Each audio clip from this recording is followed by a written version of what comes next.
Despojó este personaje de su hábitat e identidad a los que ya estaban y a los herederos de los que ya estaban también, los que nacieron después en el actual Chile y en otros lugares de América.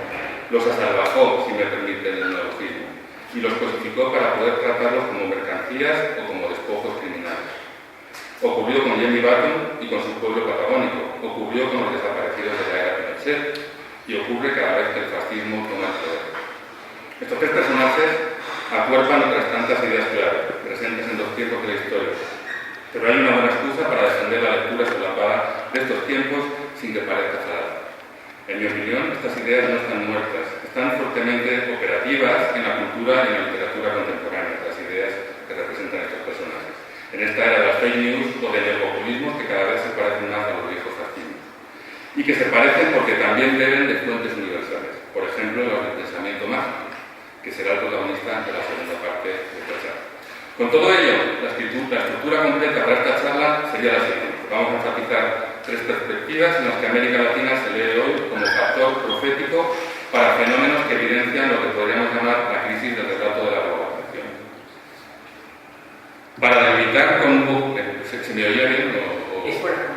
Yo hablaba fuerte, pero no tanto, ¿verdad? Bueno, como decía, para leerla bien, porque esta crisis tan grande, este relato de la globalización, vamos a partirla en tres trocitos, en tres fragmentos. El primero sería la crisis político-histórica, por otro lado la crisis ontológica y por otro lado la crisis estética. En cuanto a la crisis político-histórica, nos vamos a referir, vamos a verlo, a la distopía de la contemporaneidad, esta era de los bulos, de la posverdad, de una amenazante y deshumanizadora inteligencia inhabitual, artificial o psicópata, que pone en crisis la globalización. Se leen todas estas distopías extraordinariamente bien a la luz de uno de los episodios clave de la Fundación Salvaje de América, la jornada de Omagua y Dorado. En cuanto a la crisis ontológica, usando el término en su definición menos pretenciosa, la que aparece en la RAE, que dice, en la acepción que dice, en ciencias de la comunicación y en inteligencia artificial, red o sistema de datos que define las relaciones existentes entre los conceptos de un dominio o área del conocimiento. Bueno, me voy a referir en este sentido a la red de pensamiento mágico. Una red que no puede dejar de ser universal, transhistórica y cuyos hilos no deberían darse por disueltos a priori, incluso en las lecturas de la actualidad. Este pensamiento, el pensamiento mágico, se puso extraordinariamente de realce en el choque de las culturas salvajes de Europa y de América, porque la Europa era bastante también, este es el punto. Y muy en particular a partir de los acontecimientos relatados de los naufragios de Alba, Núñez, Cabeza de Vaca. Por último, y creo que la que más nos interesa, ilustre sería la crisis estética. América Latina, la suma de su historia y su actualidad como expresión estética de determinadas ideas, expresión privilegiada, a mi entender, en el botón de Nácar, de Patricio Guzmán. ¿Han visto la película? Bueno, no se la deberían ver, maravillosa película. Por todo ello, quiero apuntar aquí no hacia el análisis histórico, no solo, ni hacia el únicamente cultural, sino sobre todo hacia un análisis de tipo estético, aunque sea, como digo, solo unos apuntes, pero que vayan en esa dirección. Bien, si estos personajes bimembres y las ideas que acuerpan de crisis pueden alcanzar algún valor, esto es verdad en su capacidad para resultar paradigmáticos de diferentes formas de narrar el mundo, no solo en el siglo XVI o en el XIX, sino en su función de narraciones capaces de configurar géneros con los que expresamos todavía el mundo actual. En particular, estos tres personajes, estas tres ideas, resultan a partir de esta lectura enormes paradigmas americanos de tres géneros, a mi entender, la distopía, la novela, son más que el paradigma americano, ¿verdad?, y la alegoría. Comencemos esta lectura de la Fundación Salvaje de América por la obra más salvaje y por su prodigioso y clarísimo antecedente amazónico, las crónicas sobre los terribles hechos protagonizados por López de Aguirre y sus marañones en la jornada de Omagua y Dorado, esa gran patología de la historia. Bueno, vamos con la primera parte que podríamos titular la primera distopía americana, ¿sí? Y como subtítulo uno que le vendría a decir la posverdad de los marañones. Vamos a ver por qué hablo de posverdad. Los grandes relatos de la modernidad para explicar al sujeto ya llevan una buena temporada de crisis profunda, ¿verdad? Lo dicen repetidamente, lo sabemos. Una crisis que la muy reciente explosión comunicativa de las redes sociales electrónicas no ha hecho más que agravar. Las imágenes de la comunidad humana flotan como restos del enorme naufragio de la posverdad a merced de un oleaje generado por oscuros algoritmos. Internet y las redes sociales han hecho posible el medio para una invasión de datos sin precedentes en la historia del género humano. percepción de que es necesario arbitrar mecanismos para su control. Black Mirror es una serie cinematográfica que subraya la capacidad de los medios electrónicos y las redes digitales para convertir símbolos en hechos. Esto es, para generar comunidades imaginadas de acuerdo a la feliz denominación de Penny Annes, solo que iluminando su lado más oscuro. Marshall McLuhan nos propuso poner el énfasis en el medio para lograr nuevos acercamientos a la realidad, y esto es lo que hace Black Mirror en la era digital. En particular, muchos de los capítulos de esta serie comprada por Netflix en los comienzos de su éxito ponen el dedo en la llaga sobre el poder de los nuevos medios para importar la realidad, para fabricar verdades. La sensación que los propios medios nos transmiten es que esto ha llegado a grado de epidemia en la sociedad actual, pero es importante no olvidar que estas fabricaciones ya se dan, evidentemente, en textos de la historia predigital. Es cierto que solo algunas de estas elaboradas imposturas de la historia han logrado pasar como verdades, pero será. Es el caso de las crónicas en torno a la inverosímil expedición El Dorado. Las incómodas verdades humanas que sangran desde los textos de la expedición Omagua y Dorado son distantes solo en el tiempo de aquellas con las que Black Mirror nos golpean hoy en el rincón de la modernidad. Por todo lo demás, vamos a ver que son textos bien semejantes.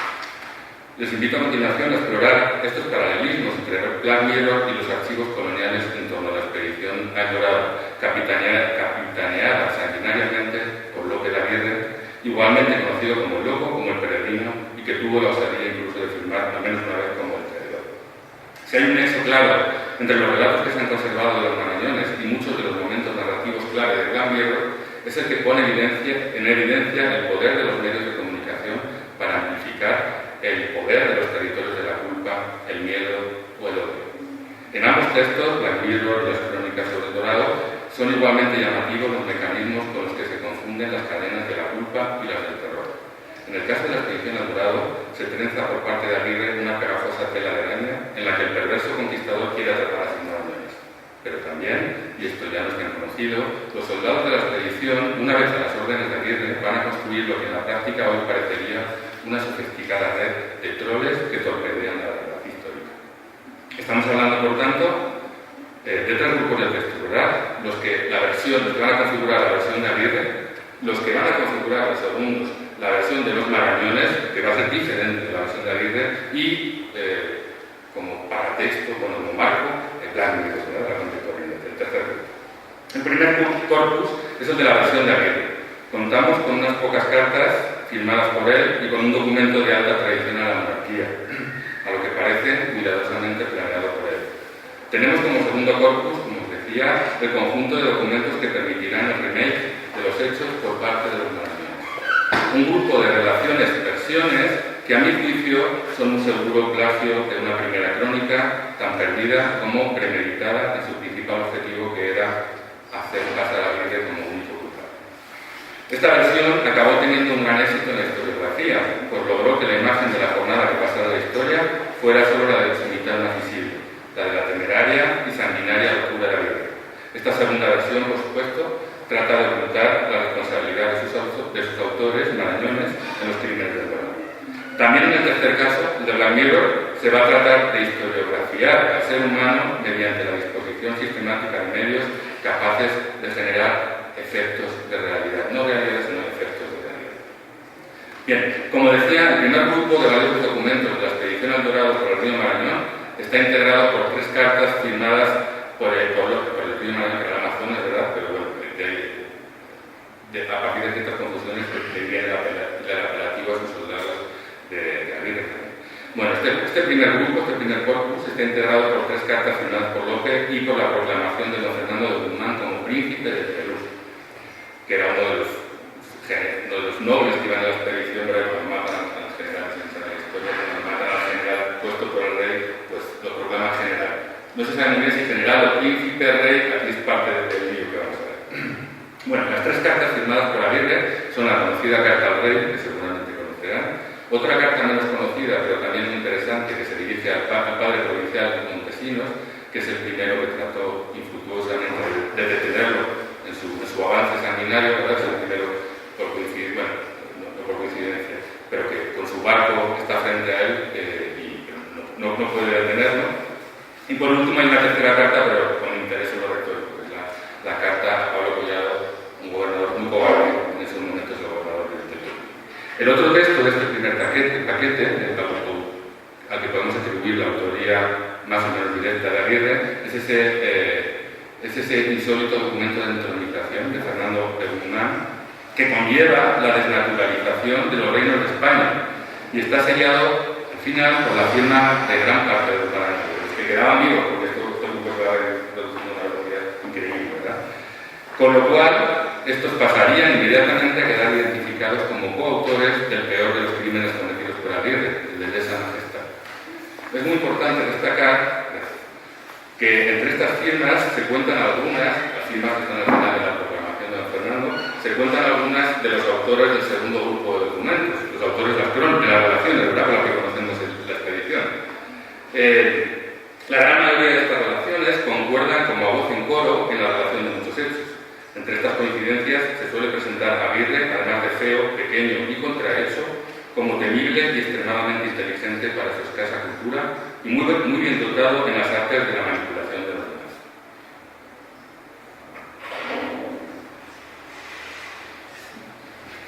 Sin embargo, es inevitable que la sospecha se cierna sobre las verdades que parecen de unos cronistas que son testigos, pero también sospechosos de todas las salvajadas cometidas. Incluso cuando no se les reconoce como firmantes en este intrigante documento que es la coronación de don Fernando, estos cronistas lo son en calidad forzosa, están siendo forzados a declarar por la justicia, que es el origen de las relaciones tecnológicas, están declarando ante la audiencia de Santo Domingo, que era la que tenía jurisdicción en este crimen de lesa majestad en ese territorio, ¿verdad? Vázquez, Munguía, Zúñiga, bueno, todos los autores de estas relaciones, por las que conocemos lo que pasó, son inicialmente tan presuntos culpables como el propio Aguirre de sus crímenes. Sus testimonios están todos condicionados por su condición de testigos que a la vez deben demostrar la propia inocencia ante la audiencia de Santo Domingo. Sería, por tanto, realmente ingenuo considerar sus textos como desinteresantes. Un análisis anecdótico, exhaustivo y todavía pendiente, les invito a realizarlo. A mí se me quedó pendiente, ¿no? Publicamos esto, ahí se quedó, pero hay un trabajo ahí increíblemente interesante. Si hiciéramos la filiación de los manuscritos conservados, muy probablemente demostraría que muchos de los episodios narrados por estas relaciones muestran ese efecto de verdad, que es mucho más efecto que verdad.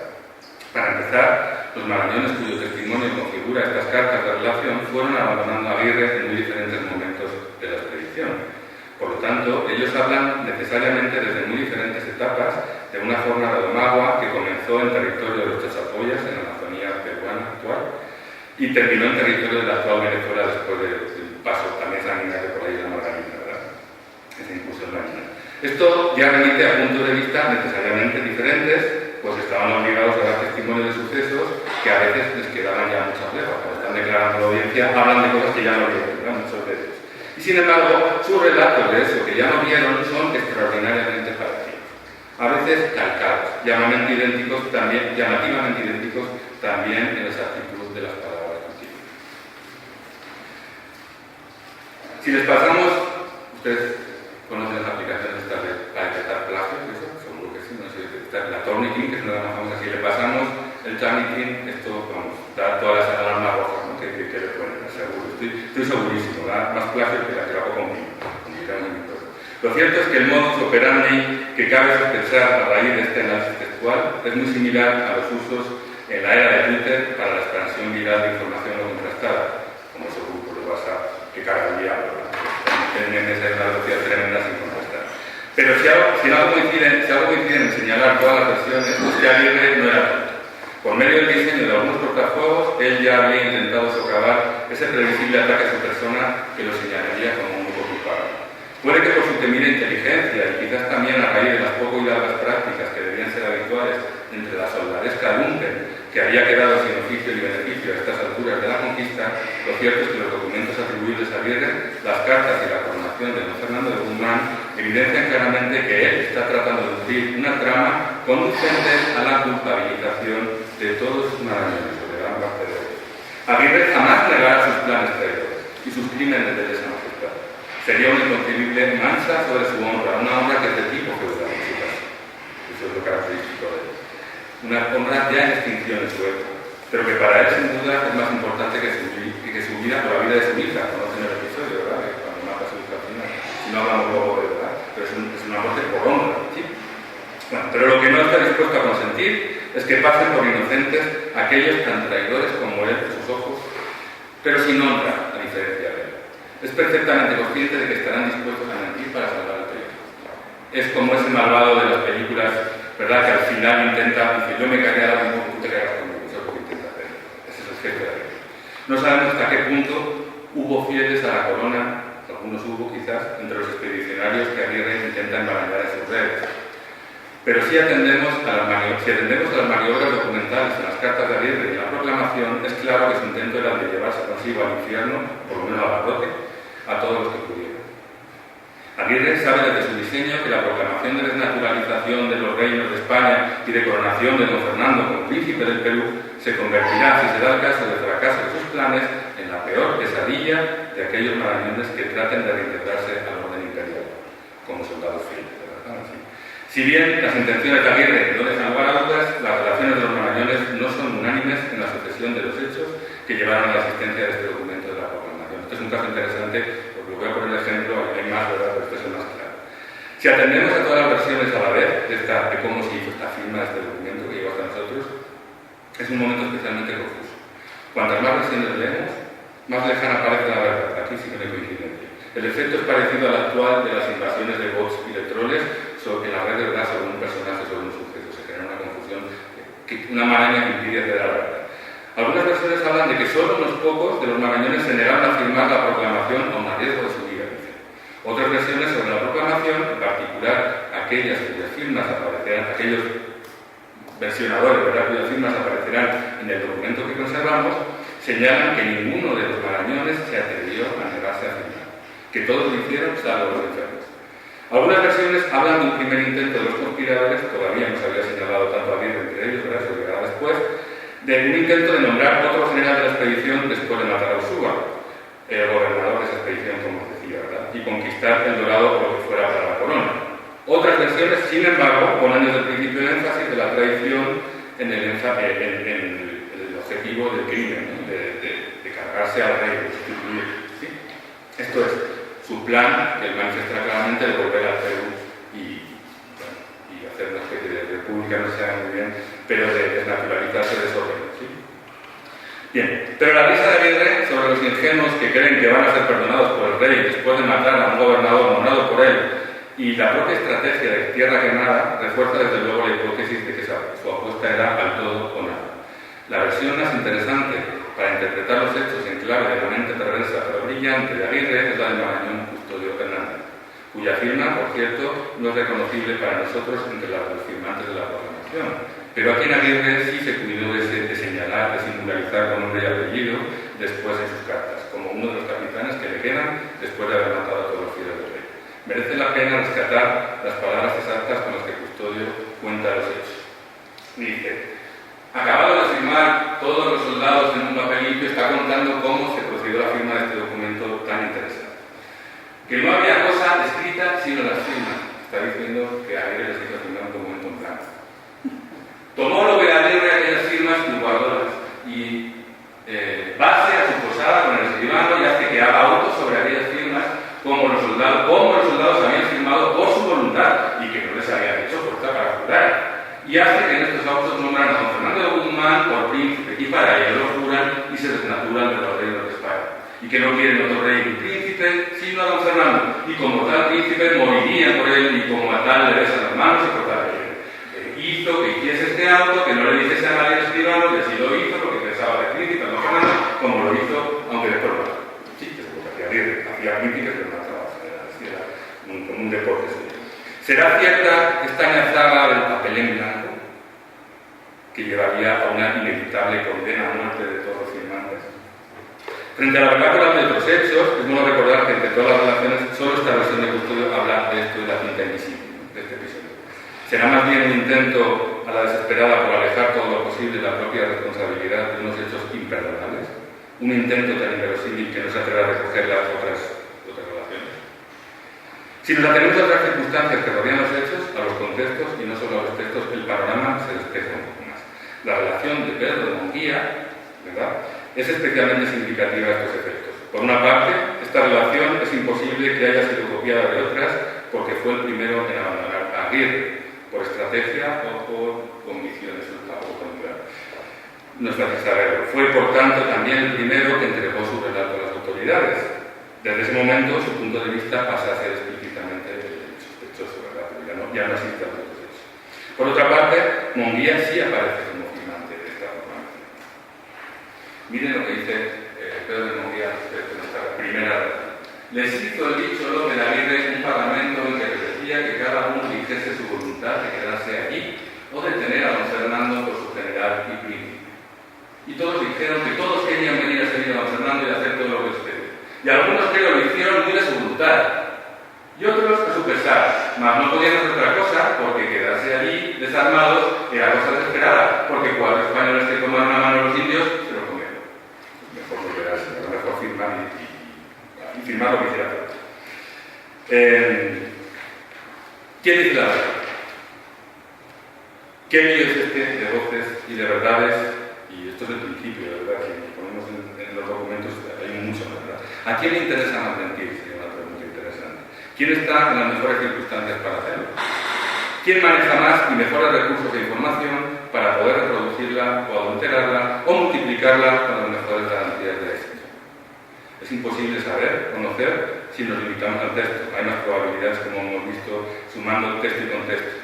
Pero eso es ahora en la era de la infoxicación, como se ha llamado, y lo era en la era de las cartas de Aguirre. En las cartas de Aguirre. Fíjense cómo avisa Aguirre al padre Montesinos, ¿verdad?, en el barco que tiene enfrente, que se supone que lo va a parar, pero lo va a parar, de que le va a mandar unos papelitos que tiene guardados. Mañana, haciendo a Dios, enviaré a vuestra paternidad todos los traslados de los papeles que entre nosotros se han hecho. Esto con los otros magallanes le están viendo, ¿verdad? Estando cada uno en su libertad como se estaban a firmar. Y esto digo en pensar que descargo piensan dar esos señores que ahí están, ya se habían oído algunos, ¿verdad? Entonces se está anticipando, se está sabiendo lo que van a decir, pero dicen, no, están diciendo que se van a decir, nada es prohibido. ¿Sí? Que juraron a don Fernando de Guzmán por su rey y se desnaturaron de los reinos de España y se amotinaron y alzaron, etc. Yo te mando el papelico, la evidencia para que veas. ¿Sí? En la primera ocasión que Aguirre tiene de transmitir un mensaje cuyo destino final conoce, de la justicia real, añadirá a ese mensaje aquellos papelicos que entre nosotros han hecho, y entre los que sin duda estaba esta proclamación. No es ninguna casualidad que las firmas de los magallanes hayan sobrevivido a los avatares de la historia en este documento. Aguirre era muy consciente de la necesidad de evidencias que contrastaran con las presentadas en el juicio de la historia, o al menos en la audiencia de Santo Domingo, en donde los magallanes pretenderían presentarse como inocentes. Con esa ironía suya tan característica, el buen cristiano Aguirre, porque lo era, encomienda sus cartas a los marañones a la providencia con expresiones como esta. Y este tiene un estilo que vamos. Dios los perdone, porque hasta ellos vivos tengo por imposible que puedan negarme a mí, que son parte de la traición, ¿verdad? No van a negar nunca. Y también pues con más énfasis, ¿no? con más explícito en cuanto a la intencionalidad de la firma. Fíjense otro fragmento de la misma carta, refiriéndose a uno de los maraños que sabía que se había oído y dice, hombre, es que mientras hay que comer es diligente. Y al tiempo de la pelea siempre se vive, aunque sus firmas no pueden vivir. Malo, ¿no? Es malo, perverso, perdón la pelea. Bueno, no puede haber eso, es puro hidalgo y un soldado resentido y un peligrosísimo asesino, sí, pero es también salvajemente lúcido. Sus palabras permiten reconocer como ninguna otra la fiera herida en el punto de enunciación del proyecto de civilización de las Indias. Black Mirror, con un Gambit llano de evangelizador, sí nos devuelve igualmente una imagen de lo más salvaje de nuestra naturaleza. ¿La han visto, Black Mirror? ¿Es así? Pero la de Plutón era Carrillo de Carrillo. Las historias narradas en Black Mirror tienen como protagonista a la naturaleza humana, como decía, a menudo actuando en escenarios perturbadores. En estos escenarios, las nuevas tecnologías, en particular las de la comunicación, agudizan lo más temido por los propios humanos de esa naturaleza propia. Lo artificial, la técnica y la tecnociencia son aquí prótesis que amplifican las facultades de las que la evolución natural nos ha dotado a los humanos. Puede que esas herramientas se basen en otra, que aumenta la destreza de nuestras manos o la agudeza de nuestros ojos. Puede que consistan en ingenios para mejorar la memoria o para introducir nuevos sistemas de comunicación audiovisual en nuestro cerebro. Pero todos estos mecanismos son capaces de actuar sobre comportamientos que nos caracterizan como especie, como el amor, la mentira, los celos, la culpabilidad, la venganza. Lo que consiguen las narraciones hipertecnologizadas de Black Mirror es que comportamientos tan de siempre, tan humanos, se desquician hasta la pesadilla. La misión por la que Aguirre parece estar más interesado finalmente, como hemos visto al final de su aventura, no es la loca reconquista del Perú, sino no caer solo. Caerá, pero no caerá solo. Que sus marañones caigan, pero es que, como también hemos visto, el instinto salvaje de supervivencia de los marañones les hace generar una posverdad a partir de episodios inventados, copiados como si fueran suyos, cuando ya ellos habían salido de la expedición. No quieren pasar por partícipes de la obra principal en ninguno de sus momentos principales. Tratan de ocupar la perspectiva de la audiencia, en su caso nada más y nada menos que la Real Audiencia de Santo Domingo, ¿verdad?, que los está jugando a vida o muerte. Están configurando en realidad un escenario tan virtual como el que presenta el capítulo Oso Blanco de Black Mirror, el episodio 2 de la temporada 2. No sé si conocen este capítulo. Vamos a ver algunos de los fotogramas para refrescar la memoria. Yo creo que son especialmente ilustradores de lo que estoy tratando de decir. Tanto en este episodio de Black Mirror como en el de los autores de las relaciones del Dorado, el lugar en el que uno está a salvo es el de la audiencia. Es el escenario, en el escenario solo permanece el culpable. Ese culpable es, por supuesto, único. Bien sea lo que le Aguirre con la muchacha que protagoniza el episodio de Black Mirror titulado Oso Blanco. Los marañones tratan de pasar por actores forzados un papel que nadie querría asumir en la realidad, pero para el que no les quedó otra opción. Es lo mismo que ocurre con los supuestos psicópatas que persiguen en un bucle infinito a la desorientada protagonista de Oso Blanco. En este episodio de Pesadilla, cada vez que se hace la luz en el escenario, se hace también la luz de que la única culpable es ella. Día tras día se repetirá su condena, como la de Prometeo encadenado y como la de cada uno de los siglos venideros que leerán a Aguirre como único culpable. Esta culpabilidad se acentúa cuando brilla, por supuesto, la inocencia de la contraparte. De ahí que los marañones tratan de aparecer una y otra vez en su propia defensa como obligados o incluso como excitados, de un modo antológicamente similar al de la muchacha que es juzgada cíclicamente como cómplice de un terrible crimen en este episodio. Las coincidencias en ello son fuertes. Oso Blanco, de Black Mirror, cuando se les acusa de cómplices necesarios o incluso entusiastas en el crimen, más terrible, la respuesta primera, en el caso de la chica, no les hago spoiler, no soy descrito no les digo qué crimen es, para que vean que ella es cómplice de ese crimen, pero es la que queda, ¿no? Bueno, si el más terrible en la época de esa majestad, este sería el más crimen de nuestra época, uno de los más terribles. La respuesta quedarán tanto unos como otros será siempre esta: no, yo no soy la culpable, soy inocente, el único culpable es él, me obligaron, ¿verdad? Me dio obligado. Y si todavía no resulta suficientemente convincente, van a decir, en las crónicas también se habla de episodios parecidos, que se puede incluso hablar de que estaba hechizada, ¿verdad? Que había como... De hecho, los marañones decían que Ursúa lo había hechizado la mujer que llegó con él, ¿verdad? Que no estaban muy contentos al respecto y que todo eso había hechizado alguna manera de espíritu. La muchacha no será perdonada. Su condena será repetir un día tras otro la anagnórisis de su perversidad. Sin embargo, los marañones tuvieron la suerte. De acuerdo al relato de la historia, los marañones sí llegaron a tener éxito en su versión. Como si fuera la princesa secuestrada al inicio del himno nacional, el ya mítico primer episodio de la primera temporada de Black Mirror, los marañones lograron hacer pasar su versión por los filtros de la historia como rehenes absolutamente sometidos a una tiránica voluntad.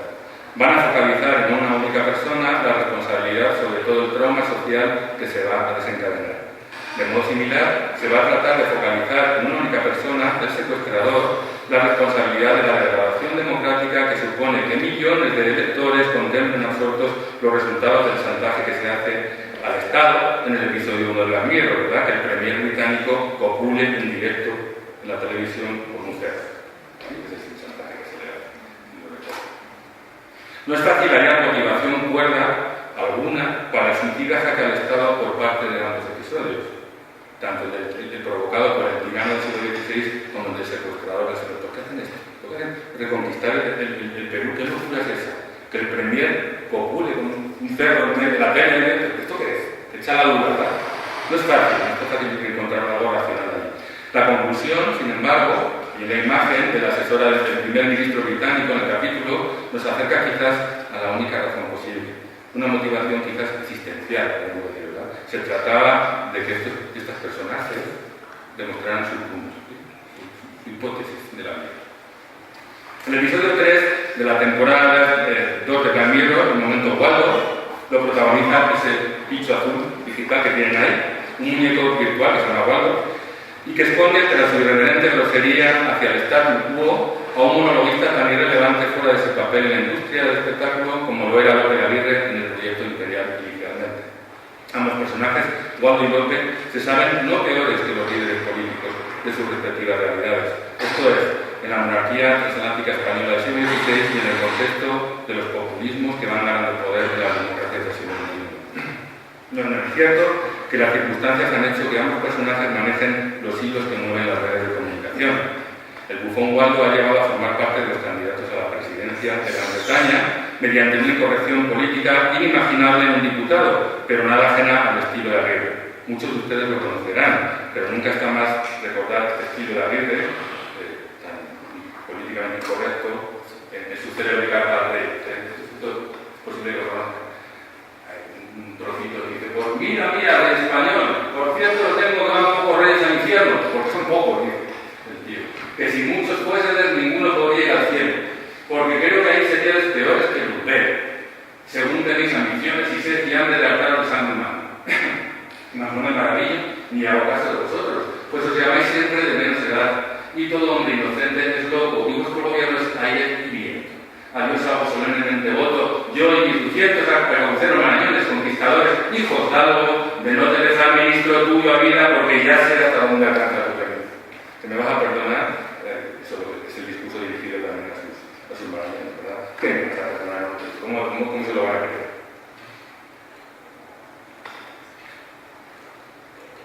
De forma inédita en su tiempo, en la carta, Aguirre convierte en irreal a la figura real. Un ser fantasmagórico, una entelequia a la que hay que atribuir la misma responsabilidad que se le podría dar a un niño, y cuya autoridad para el gobierno tiene la misma posibilidad de materializarse que la que tiene el aire. En 1561 todo esto suena bastante extraño. Waldo no es real, pero tampoco irreal. Es más real que los otros candidatos que compiten con él en la era de las elecciones que se ganan por Facebook y por WhatsApp. En el caso de Waldo, o todavía más en el caso de líderes actuales y reales como el que tenemos más al norte, lo que se está poniendo en evidencia es un fenómeno de alcance global, el de la crisis de la democracia liberal. De acuerdo al diagnóstico que la CIA hace en el episodio, la capacidad del fenómeno Waldo de generar una crisis democrática no ha trasgredido todavía los límites de la cultura del espectáculo, no va a afectar a la real política. No es inocente recordar que el rodaje de esta temporada de Black Mirror, en la que se inserta el momento Waldo, es previo a la llegada de Donald Trump al trono de Occidente y antecede también a otros cataclismos recientes para la democracia occidental más o menos cercanas. Desde luego, lo que no eran nada inocentes, como ya vimos, son las apostillas que inserta bien en sus cartas, esos comentarios que se quieren anticipar al futuro y que dicen cosas del tipo, aunque sus firmas no puedan desacuerdos.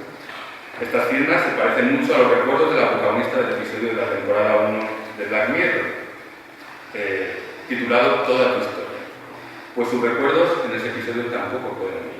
Eso es posible por culpa de un chip implantado en el cerebro que es capaz no solo de almacenar los recuerdos personales, sino que también permite reproducir en una pantalla mediante un simple clic en un mando a distancia todos los recuerdos del sujeto. Por la imagen se acordarán, ¿verdad?, del episodio que les hablo. Este implante de Toda tu historia y las firmas que menciona Aguirre tienen un objetivo similar, el de hacer imposible los supuestos olvidos de la propia experiencia mediante el acceso objetivo a la memoria por parte del otro. En el episodio de Black Mirror, el clima narrativo llega cuando la protagonista niega reiteradamente su infidelidad ante su marido y con ello acrecienta en él su sensación de estar volviéndose paranoico, ¿no? Porque está notando cosas. Entonces, él la obliga a ella a reproducir las imágenes grabadas en su plano, el de ella, que muestran el momento en que ella se está acostando con su amante. Ahí se acabó. ¿Ustedes imaginan el partido que López Aguirre le hubiera sacado a este chico? ¿Se imaginan? Ciertamente, Aguirre, que ha llegado a ser diagnosticado con Morten con una patología paranoica, parece tener un registro semejante de la voluntad de los demás. Para él, voluntad y realidad y también memoria se confunden, especialmente si la voluntad es la de traicionar. La voluntad de traición que lee en los demás es vocación irrefrenable, instinto salvaje.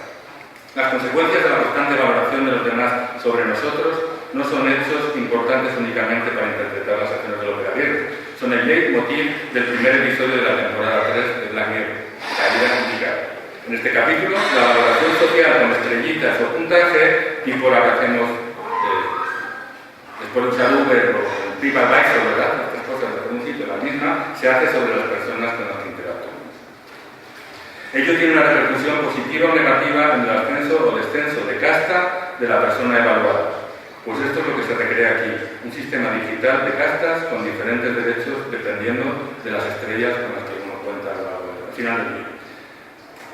Pero si hubiera una innovación tecnológica de la que López Aguirre hubiera querido apoderarse a toda costa, algo que le permitiera conocer a toda hora el accionar de los demás, esto es su control absoluto, este invento sería equiparable al chip cerebral que se implanta en la niña que protagoniza Arcángel, el segundo episodio de la temporada 4 de Black Mirror, porque este lo dirigió Jodie Foster, cada capítulo lo dirige el director. En este episodio, una madre sobreprotectora trata de satisfacer su obsesión por el control de su hija gracias a ese chip que permite su localización e incluso ver y alterar la realidad a través de sus ojos. Así, una vez que se conecta a la tableta de la aplicación, la mamá o bien puede ver exactamente lo que su hija está viendo, o bien puede activar un filtro que evitará cualquier visión desagradable o lenguaje violento. Dicho de otro modo, serán unos filtros propios de una visión paranoica del mundo los que construyan la realidad. Esa es la niña que cuando se da cuenta de que la sigue siguiendo, no ha podido resistir la tentación de la mamá de seguir siguiendo. A veces hay que pensar que esa visión paranoica tal vez sea inevitable al paso que vamos. Aguirre sería así un precursor. Quizás su locura, además de sanguinaria, era más de tipo quijotesco que psicótico. Quizás su problema consistía en la incapacidad de distinguir el mundo de su mente, todavía plagado de valores feudales, la honra, la ironía, la marcialidad, de una realidad habitada por valores tan nuevos que en la práctica inhabilitan el funcionamiento del viejo sistema. Lo que realmente parece que es el punto de Aguirre, la tesis que quiere probar, es aquella que permitiría entender su paranoia como expresión clarividente de un mundo configurado por un dios esquizofrénico.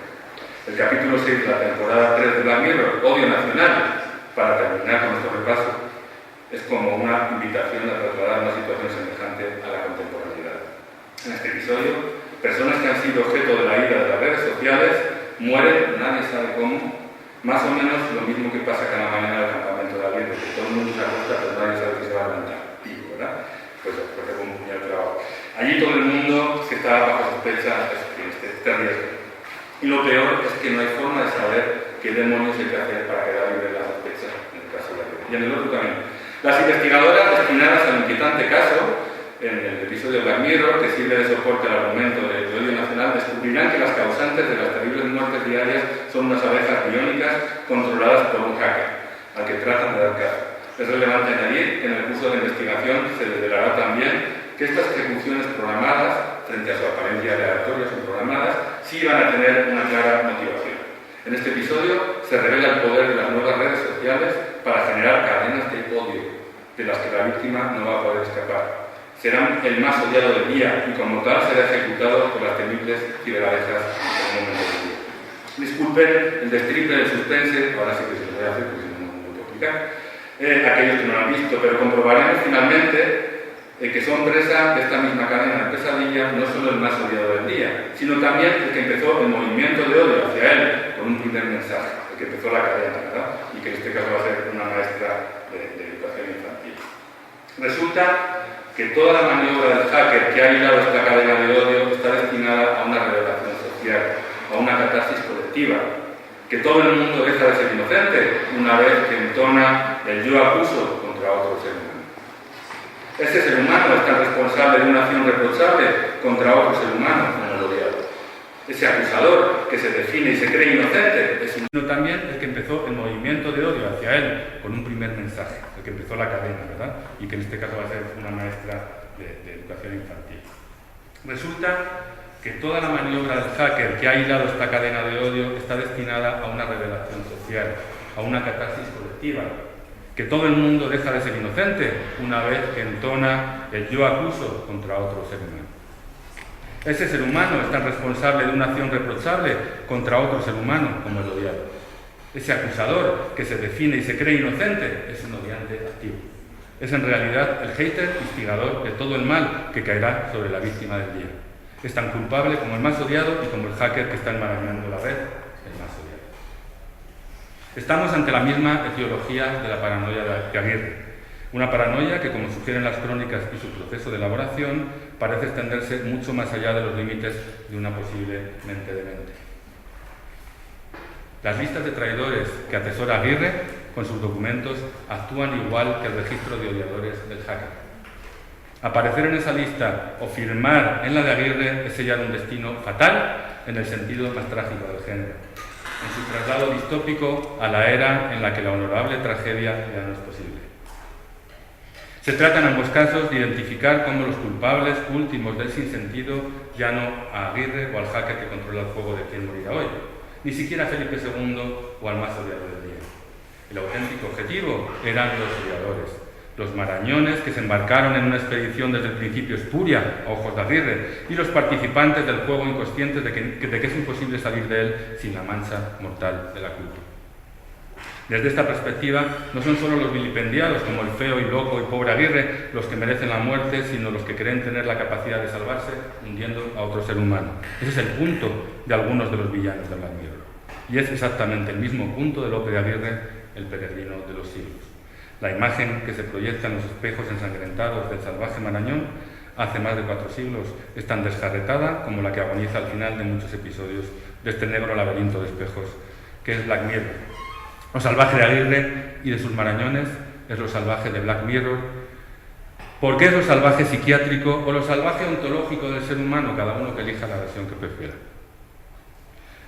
Cuando esta manifestación, esa inconformidad con un sistema de entender el mundo, choca de forma frontal, adquiere rasgos patológicos, como es en el caso de Aguirre. Pero cuando eso salvaje que hierve, que borbotea, que fermenta la literatura y la cultura occidental, se da porque no queda absolutamente ninguna otra vía para comunicar absolutamente ninguna otra cosa, entonces a lo salvaje le ponemos nombres que todavía podemos manejar en la cultura occidental, como es el caso del concepto de pensamiento mágico. Y ese es exactamente el caso que vamos a observar con nuestro segundo salvaje bimembre, ¿verdad? El chamán evangélico. Me permiten un trago de agua y vamos, ¿sí?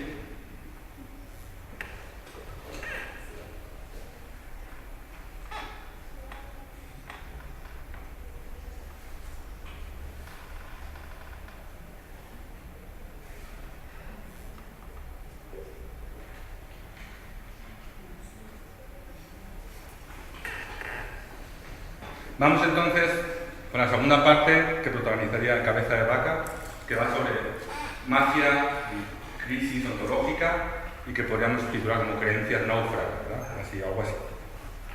Los paralelismos entre el hidalgo y el psicópata se nos hacen más inverosímiles a día de hoy que aquellos que pueden atribuirse a la pareja chamán evangelizador. Todavía hoy es difícil muchas veces realizar una distinción entre magia y religión si observamos prácticas más bien en aumento en nuestro entorno latinoamericano. Me refiero, por supuesto, al uso de imágenes a modo de amuletos, a consultar el horóscopo después de desear bendiciones, a ciertas oraciones propiciatorias populares o encomiendas a santos que en otros tiempos nos hubieran llevado a la hoguera. Ya tan pronto como en el siglo XVI, el teólogo y canónigo de la Catedral de Salamanca, Pedro Ciruelo, se esforzaba en advertir públicamente contra este tipo de prácticas en su reprobación de las supersticiones de Citelles. Por cierto, Ciruelo era aragonés como Guillermo. Así, en referencia a la nómina, Ciruelo sostenía, Se lo leo. Algunos dicen que la nómina ha de estar escrita en pergamino virgen o en papel de tal o tal confección. Otros dicen que ha de estar envuelto en cendal o en seda de tal o cual color. Otros dicen que ha de estar cosida consigo con hilo de tal y tal suerte. Se está refiriendo a unos papelitos o unas telas donde se apuntaban nombres, a veces en latín o en lenguas extrañas, nombres o oraciones, etc., con un poder supuestamente mágico, ¿verdad? Y está incidiendo en que la forma de colocación era tan importante como las palabras en este universo, ¿no? Mera superstición. Probablemente la cruzada más larga y más difícil de la Iglesia Católica en América, pero no solo en América, sigue siendo la llevada a cabo contra determinadas prácticas de la llamada religiosidad popular en el propio seno de la Iglesia. De hecho, uno está tentado a pensar a veces que las prácticas religiosas oficiales si se deben aliar con esas prácticas o de otro modo corren el riesgo de perecer, de que la parroquia se quede vacía. Sin embargo, hay otro tipo de prácticas supuestamente sanativas del cuerpo o del alma que la medicina de los tiempos de la conquista no condenaba como supersticiosas. Se trata de prácticas que solo hoy pueden parecernos contraproducentes, después de la revolución científica, pero no en la medicina del periodo de la conquista. De hecho, todavía hoy se consideran en ciertas manifestaciones de medicina popular las propiedades terapéuticas de la aplicación de la saliva, por ejemplo, que ya consideraba el mismo Pedro Ciruelo. Eso sí, él como teólogo ortodoxo se cuidaba muy mucho de atribuir cualquier poder curativo a cualquiera, ¿no? A los salvadores charlatanes que condenaba, pues no, desde luego. La saliva, como tal, debía tener algún tipo de propiedad terapéutica, en su opinión, pero esta debía unirse a un método y objetivo santo para que fuera realmente efectiva. Así, después de encomendarse a la gracia divina, la saliva en ayunas, especifica Pedro Ciruelo, puede ser medicina para el mal grave. Dice: las nueces majadas con sal y ruda y ajos y miel es un buen emplasto para la mordedura del perro rabioso. Y aun solas, nueces mascadas en ayunas y con ellas untada la mordedura, aprovecha bien, porque la saliva del hombre ayuno es cosa medicina. Esas propiedades de la saliva han formado partes por siglos del vademecum médico oficial entre los indios e igualmente en el de los conquistadores. Para evidenciar ambas cosas, contamos con el testimonio excepcional de Alvar Núñez Cabeza de Vaca. Dice que, nuestro conquistador náufrago, que una de las formas de curarse de los grupos de indios con los que convivió para sobrevivir es la siguiente, la que tenéis allí, ¿verdad? Lo que el médico hace es dar una saja, ahí se chupa, se usa la saliva y bueno, él luego dice que la segunda parte, que es soplar, chupar, para utilizar la idea, sí que sirve, ¿verdad? Pero si se fijan en la segunda parte, dice que también soplar, eso ya no le parece que sirve, eso ya empieza a utilizar sus procedimientos retóricos que son muy comunes en los naufragios. Dice, lo primero él dice, esto me fue bien, pero lo segundo no dice que me fue bien, dice que no fue, ellos dicen que iba bien, ¿verdad? Pero lo dicen ellos, no lo digo yo, jamás.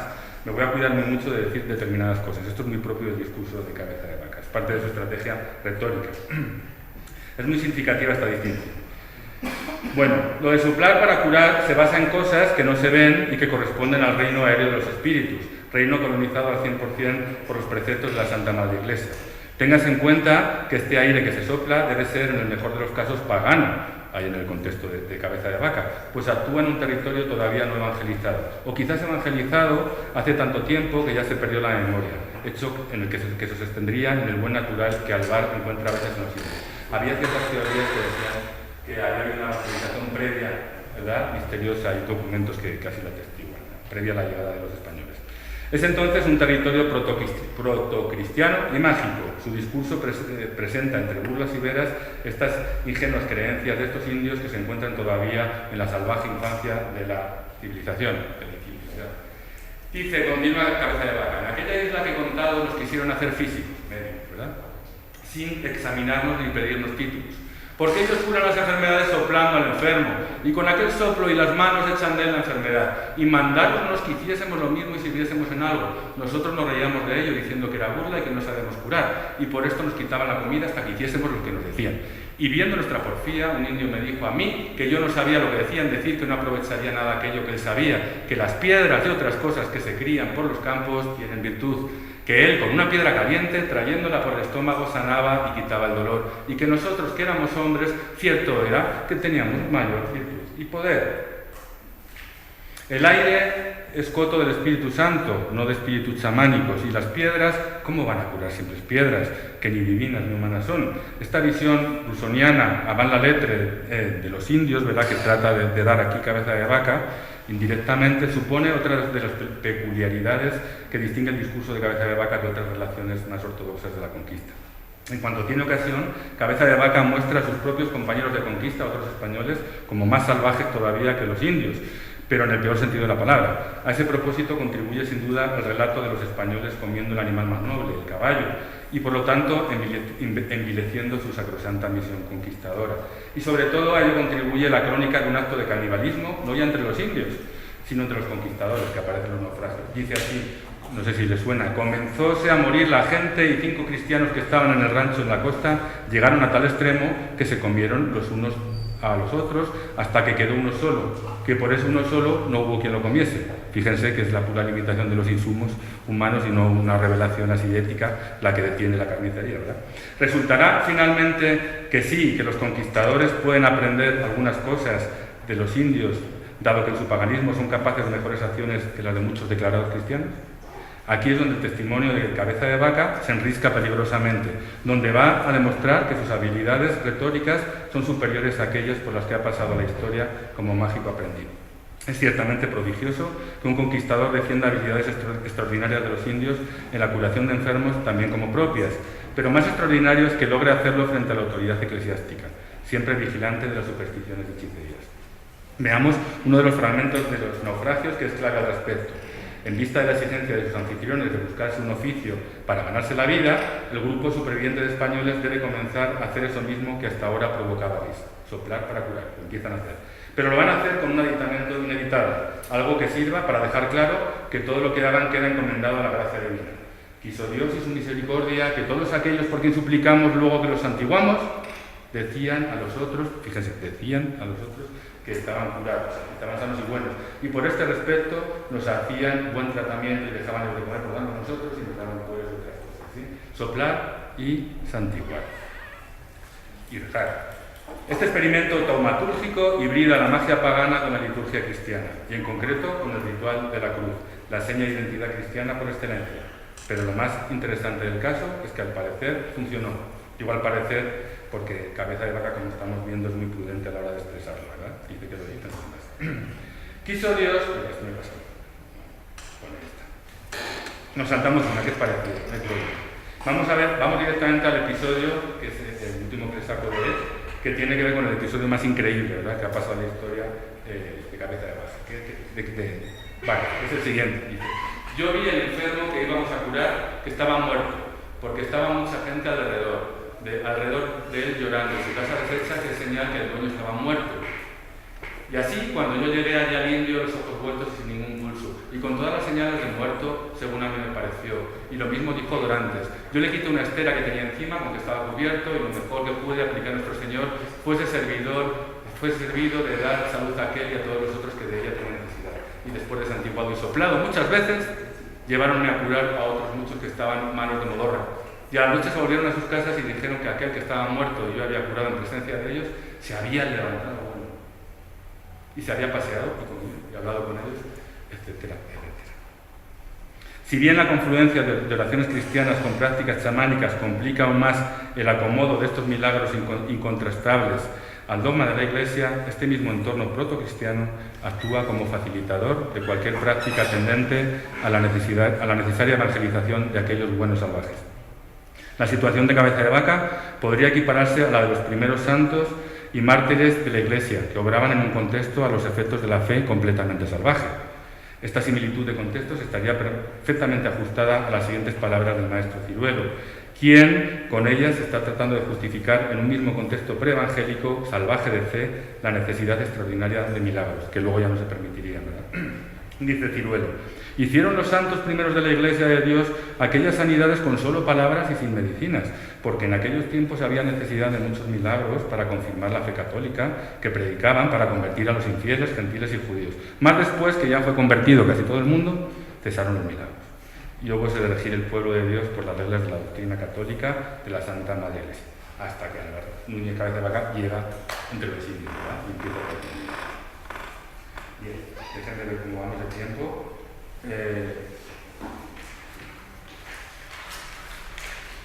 ¿Estamos cansados? ¿No? Pero el que piense que este sincretismo tan natural entre lo pagano y lo cristiano se limita a un momento peculiar de la historia, se equivoca. Y quien crea que esto es una cuestión americana, que ya se perdió hace tiempo en Europa, se equivoca todavía más. Quiero traer a escena, a continuación, algunos fragmentos de una maravillosa novela corta muy conocida en Aragón, aprovechando que están nuestros compañeros de Aragón en todo el mundo. Era lectura obligatoria de bachillerato, al menos hasta hace poco, pero creo que poco por acá, ¿verdad? Se trata del Requiem por un campesino español, de Ramón José Sender. Ya léela, cuando pueda, ¿vale? De 1953. Es un texto que construye unas fórmulas sincréticas, yo diría que hipersensibles, entre lo pagano y lo cristiano, entre lo salvaje y lo civilizado. Es en un momento crucial de la historia de España y decidente, la Guerra Civil. Esta novela es breve, pero de extensión suficiente como para que sobresalgan en ella, además del joven y épico protagonista, Paco el del Molino, dos personajes tipos fundamentales: Mosén Millán, el cura, Mosén se le dice en Aragón a los curas, representante de una iglesia que, como en la conquista, puede quizás a veces tener buena voluntad, pero hace desastres históricos, como el de la Guerra Civil, ¿verdad?, también, y la Jerónima, que es la partera del pueblo y que es la bruja atávica de todos los pueblos, ¿sí?, que todavía en el siglo XX usa nóminas, por ejemplo, como las que hemos visto condenar al maestro Ciro. Vamos con algún fragmentico del Requiem, ¿vale?, para que venga de decir. Solía rezar la Jerónima extrañas oraciones para orientar al pedrisco latino, mejor que arameo, y evitar las inundaciones. Y en aquella que terminaba diciendo santo, justo, santo, fuerte, santo, mortal, y no señor de todo mal, añadía una frase latina que sonaba como una austeridad, y cuyo verdadero sentido no pudo nunca descifrar el cura. Ella lo hacía inocentemente, y cuando el cura le preguntaba de dónde había sacado aquel latinajo, decía que lo había heredado de su abuela.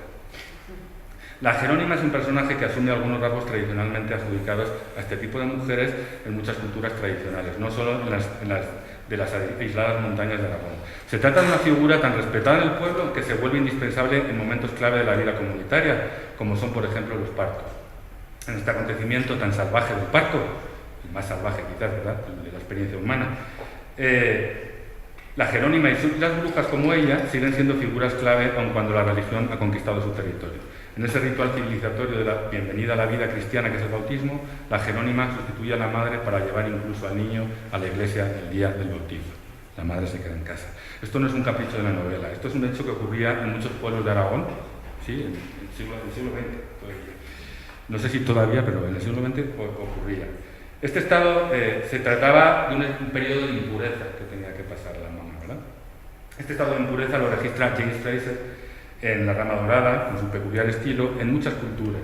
Señala que así como se puede atestiguar un respeto generalizado por la figura de la mujer en su condición de generadora de la vida, en casi todas las tribus americanas, por ejemplo, dice él, difícilmente se encontraba un ser que produjera tanto miedo como una mujer en estado de impureza. ¿Qué mejor que nuestro conocido soplido terapéutico para la purificación posterior? Miren lo que dice Fraser.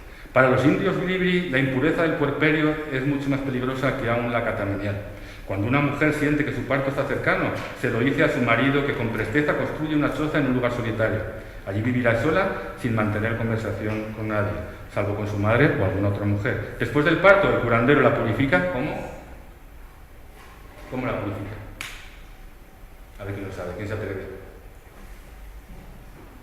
Soplando, ¿vale? Exactamente, eso es el testimonio. Perfecto. Por eso es que la Jerónima lleva a Paco al bautizo y no su madre, porque está en estado de impureza. Como decía, este hecho que aparece en el Requiem no es ficción, es muy común en el siglo XX en muchos pueblos, pero no en los pueblos herederos de los indios norteamericanos que acogieron la cabeza de vaca, Florida, Texas, Nuevo México, por ahí anduvo, sino en los pueblos originarios de los conquistadores. En estos mismos pueblos españoles, los ritos de los que llamaban las campanas de la iglesia se superponen sobre otros ritos agrícolas y paganos que quizás ya no se recuerdan, pero que han producido la vida de los pueblos desde el Neolítico. En Occidente, en el exterior de los trópicos, las más importantes de estas celebraciones, como saben, se superponen sobre fiestas astronómicas como en muchas culturas, como la Navidad y San Juan, los solsticios de invierno y de verano. En el Requiem, para San Juan, en todo Aragón, en muchas partes, como no puede ser de otra manera, los novios rondan por la calle y se rondan, ¿verdad?, llenan todo de flores y de fértiles ramos verdes las ventanas de las novias. Este rito de la enramada que se da en nuestra tierra transmite una relación homeopática, que diría Fraser, entre los jóvenes y la vegetación. La fuerza viril de los mozos se transmite a los ramos, flores y regalos de la enramada, que a su vez es también portadora de la gran fuerza y potencia de fertilidad que ha recibido de la naturaleza primaveral. La suma de ambas potencias y fuerzas se deposita en la parte femenina del pueblo. Esa parte femenina del pueblo es evidentemente la más salvaje, y en el Requiem es casi una obligación que esté representada por la Jerónima. La Jerónima utiliza las diferentes cadencias de las campanas para bailar, no es lo que dice bailar cuando tocan las campanas. La celebración de los sacramentos que estas campanas anuncian son para ella sensación de libertad. Dice ella: no me casé, pero por detrás de la iglesia tuve todos los hombres que se me antojaban. Soltera, soltera, pero con la llave en la gatera. Aquí se usa la palabra gatera, ¿sí? Se entiende, ¿verdad? Bueno, no lo voy a poner. Lo que al final se verá, ustedes lo verán si tienen la dicha de leerlo, es que a los campesinos del pueblo que relata Sender no les importa si es el cura o la bruja el que posee la llave mágica para conseguir determinado fin. Lo que importa es conseguirlo sin reparar en el medio. Pongamos un ejemplo para finalizar esta parte, que es más breve. Creo que en Colombia nos resulta difícil imaginar el desastre para la economía familiar de los campesinos que resulta del hecho de que el primogénito varón tuviera que abandonar la hacienda durante largos años para el servicio militar. Esto pasaba allí en España hasta hace poco, ¿verdad? Entonces, como no les era difícil imaginarlo, pues tampoco la preocupación de la familia de Paco que le pasa esto. Es el momento del sorteo y se puede librar o no. Entonces, ¿qué hace la mamá de Paco? Pedirle al cura que unas oraciones para que se libre. O sea, magia, ¿verdad? Pero bueno, esta cosa se hace. Y el cura le dice que mejor, que pida el favor de Dios y que lo merezca con actos edificantes, que no deja de ser magia también, ¿verdad? No, si haces esto, al final se te concederá. ¿Sí? Yo creo que sí.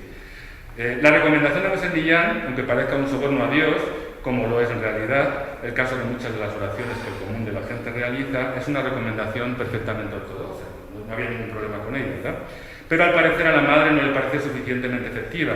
Así que, cito, la madre propuso a su hijo que al llegar la Semana Santa fuera en la procesión del viernes con un hábito de penitente, como hacían otros, arrastrando con los pies descalzos 2 cadenas atadas a los tobillos. En España todavía se hace en algunas partes. El hijo no quiere porque es muy especial, ¿verdad? Pues si no quiere él, que sea el padre, aunque sea ateo, ¿verdad? El padre de Paco, tan indiferente a las cosas de religión, había decidido atarse las cadenas a los tobillos. Se cubrió con el hábito negro y la capucha y se ciñó a la cintura el cinturón blanco. ¡Hala! Para que se libre el hijo. Y se libre, ¿no? Por supuesto. Mosén Millán, que parece buena gente pero tiene su malicia, sospecha que las prácticas de la partera y su propia misión evangelizadora son de alguna manera interdependientes. Así, el cura se muestra seguro de que si iba a la cuna del niño y levantaba la almohada, encontraría algún amuleto. Solía la Jerónima poner, cuando se trataba de niños, una tijerita abierta en cruz, para protegerlos de herida de hierro, de saña de hierro, decía ella. Y si se trataba de niñas, una rosa que ella misma había desecado a la luz de la luna para darles la hermosura y evitarles las menstruaciones difíciles. En efecto, acierta. Acabo la cita.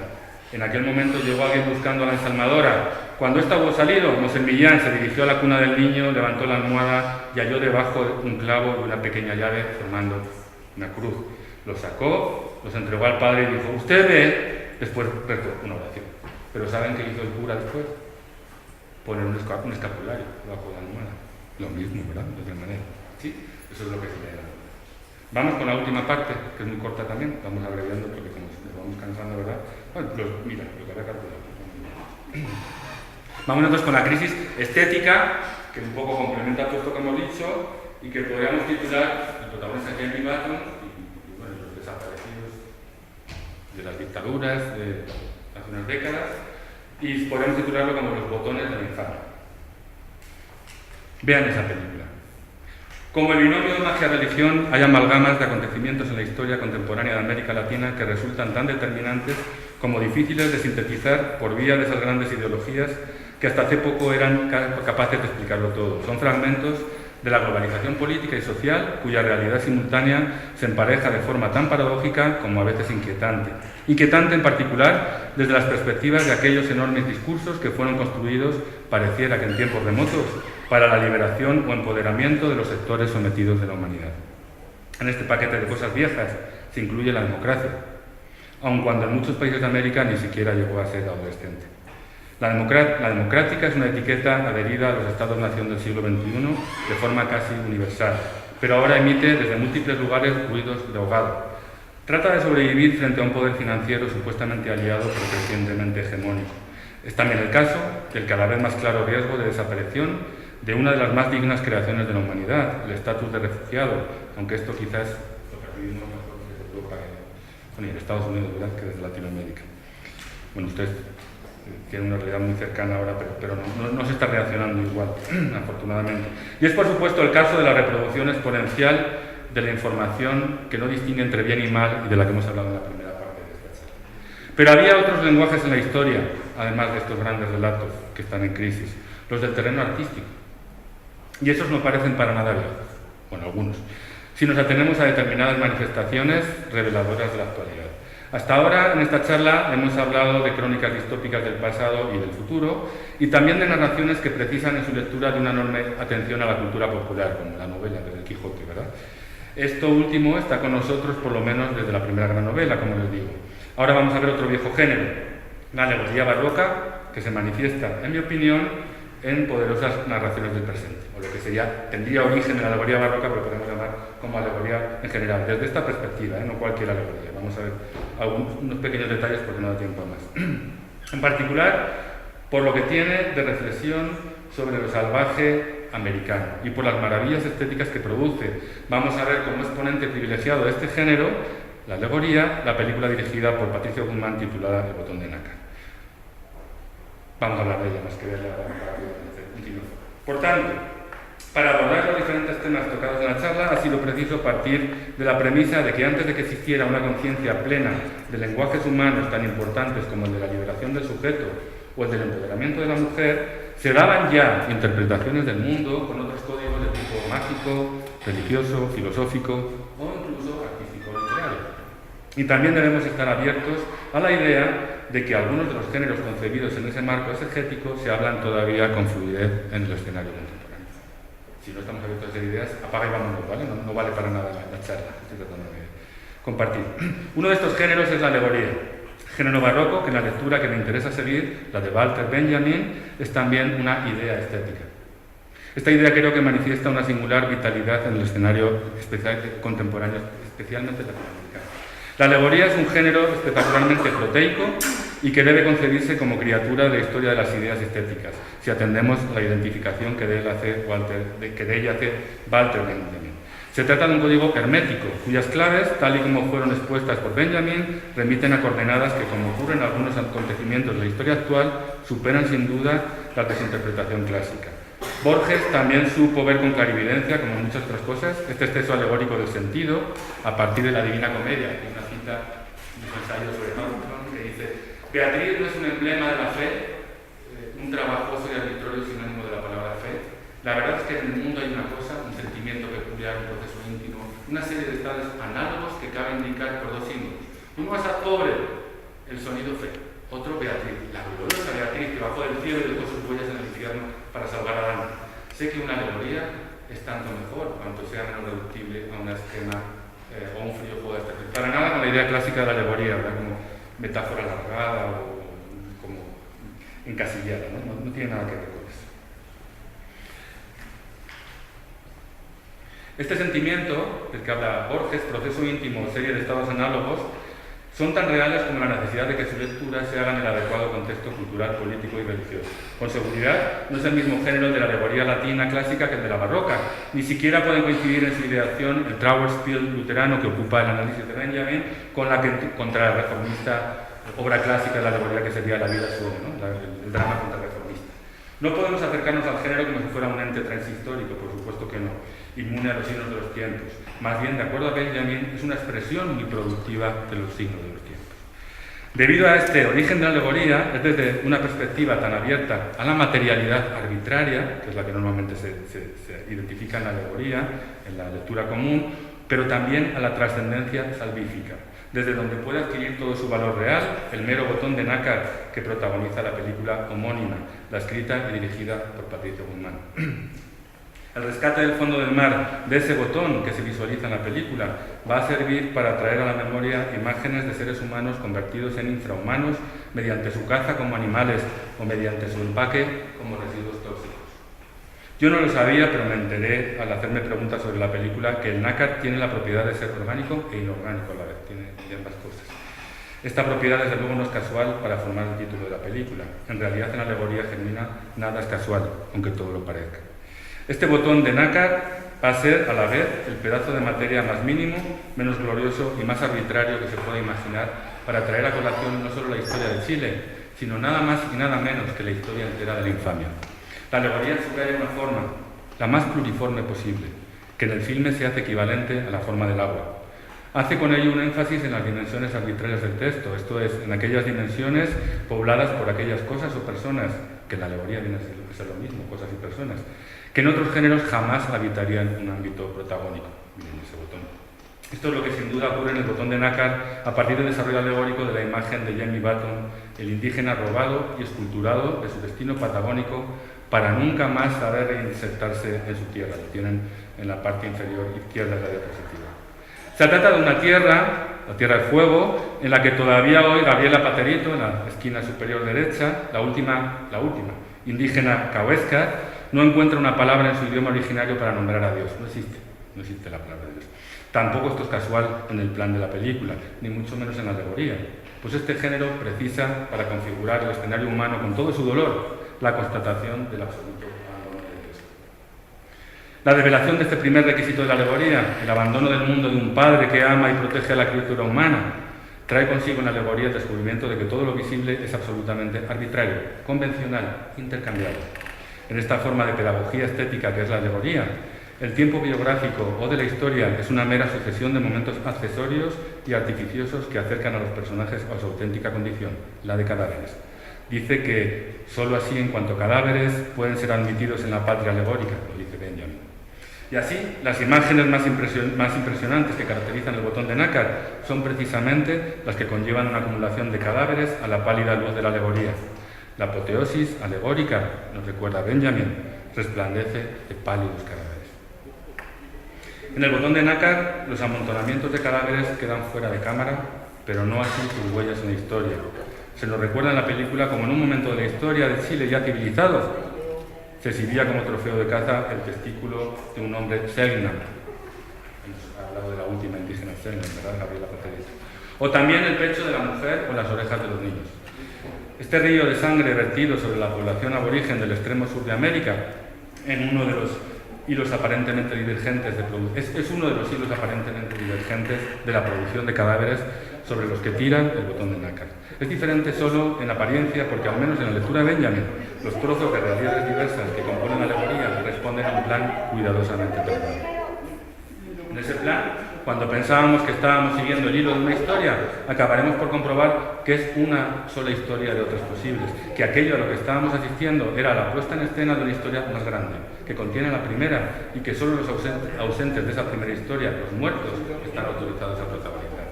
En el caso del botón de nácar, los hilos de la historia nos conducen en reversa desde la extinción de los Selknam y otros pueblos originarios de la Patagonia hasta su vida de cazadores-recolectores plenamente integrados en la naturaleza. Dice el arquitecto Juhani Payazna en Los ojos de la piel que en las culturas tradicionales, cito, la construcción está guiada por el cuerpo de la misma manera que un pájaro conforma su nido mediante sus propios movimientos. Se trata de arquitecturas que parecen haber nacido de sentidos musculares y del sentido de la fusión total. Plasticidad e intimidad se funden para caracterizar las técnicas de construcción indígena, o podríamos añadir también las de su propio cuerpo, de acuerdo a las imágenes que conservamos de los Selknam. Pues bien, esa fusión se rompe con la cosificación de la mirada occidental, aquella que arrancó al indígena de su entorno y lo cosificó en Jamie Button. Jamie Button, indígena yagán de la Tierra del Fuego, fue embarcado en el mítico Beagle con la pretensión de ser civilizado en la Inglaterra de 1830.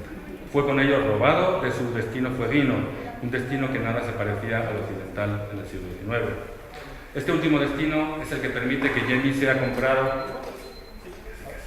casi comprado por un botón de nácar, de ahí el apelativo Button, ¿verdad? Lo compró la expedición de Fitzroy. Fitzroy es el capitán de la expedición que lo llevaría en viaje de ida y vuelta desde su patria salvaje a un destino supuestamente civilizatorio. Ese botón con el que compraron a Jamie no parece distinguirse del botón que aparece al final de la película, salvado en esta ocasión, arropado, resucitado por el agua infinita que moldea las cavidades perceptivas del film. Ese botón apareció incrustado entre los líquenes y algas de un antiguo riel ferroviario tras ser rescatado del fondo del mar. El mar donde, después se supo, Pinochet ordenaba arrojar los cadáveres de algunos de sus desaparecidos, tras ser sometidos a un cuidadoso proceso de empaque y amarre a la vía de ferrocarril. El botón de nácar cuenta, entre otras cosas, cómo la mirada occidental arrancó al indígena de su nido y lo cosificó en Jemmy Button, el botón de nácar por el que los ingleses lo mercadearon para su viaje de ida y vuelta a la Tierra del Fuego. Este botón está aquí sometido a la mirada alegórica. La mirada alegórica es no significación por multiplicación infinita de sentidos, y eso hace moldear la del espectador en el amorfismo del agua que es capaz de deglutir cualquier sentido. Pero la mirada alegórica es también un rescate último del significado, el rescate de otro botón de lo más hondo del agua y de la memoria, que en la película se equiparan. Producirán la epifanía de lo inorgánico revuelto con lo orgánico. Estamos en puro territorio alegórico. Patricio Guzmán conecta de forma nada pretenciosa cosas y personas, estados políticos y estados de la materia. Para ello, como en toda alegoría, el autor se apoya en el recurso imprescindible en la alegoría, que es el de la clasificación de los manos, mediante amontonamiento o empaquetamiento de cadáveres. Sin ese recurso terrible, no es posible que resplandezca la apoteosis alegórica. Su impacto está destinado a alterar las conexiones simbólicas habituales en la imaginación de la audiencia. El objetivo es siempre situar a la audiencia en ese ángulo de visión correcto, el del cadáver empacado, el del indígena pieza de caza, el de la joven madre desaparecida por un estado tiránico, apoyado en su momento de forma flagrante por se supone que en ese momento la mayor democracia liberal, ¿verdad?, del planeta. Igual que la cultura occidental, ese gran relato supuestamente civilizador de lo salvaje, que no tuvo ningún empacho en convertir en mercancía a otros seres humanos. Pero como lo recuerda Benjamin, la fatalidad que parecía condenar la historia, cualquier historia, se resuelve siempre en la alegoría por medio de la intervención incontestable del poder elemental de la naturaleza. La alegoría es historia natural aún más que historia. Lo que parecía biografía es cosmogonía. Así nos lo recuerda también la memoria infinita del agua, que nos reservaba como en un emblema alegórico toda la belleza orgánica e inorgánica de un botón de nácar incrustado en la materia de la historia más salvaje.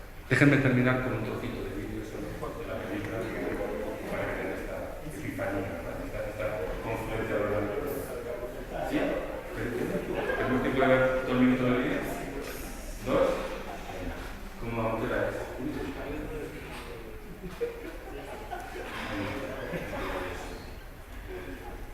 Solo un poquito, un minuto. Como antropólogo, Claudio aprendió de los indígenas el idioma del agua.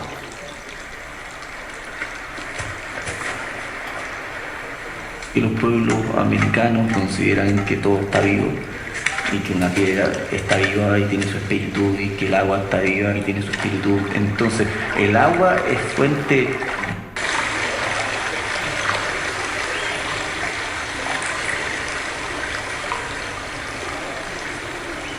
Yo empecé a escuchar el sonido del río y de repente comenzaba a escuchar música en el río, porque un río suena como miles de sonidos juntos al mismo tiempo y uno puede ir separando y escuchando uno y escuchando otro y de repente escucháis y te lo quedáis aquí después y te lo quedáis, entonces ya teníais dos separados y luego otro y cuando teníais la cabeza como con 10, ¡pum!, ahí se producía el salto a escuchar este sonido que es un canto, que es otro sonido.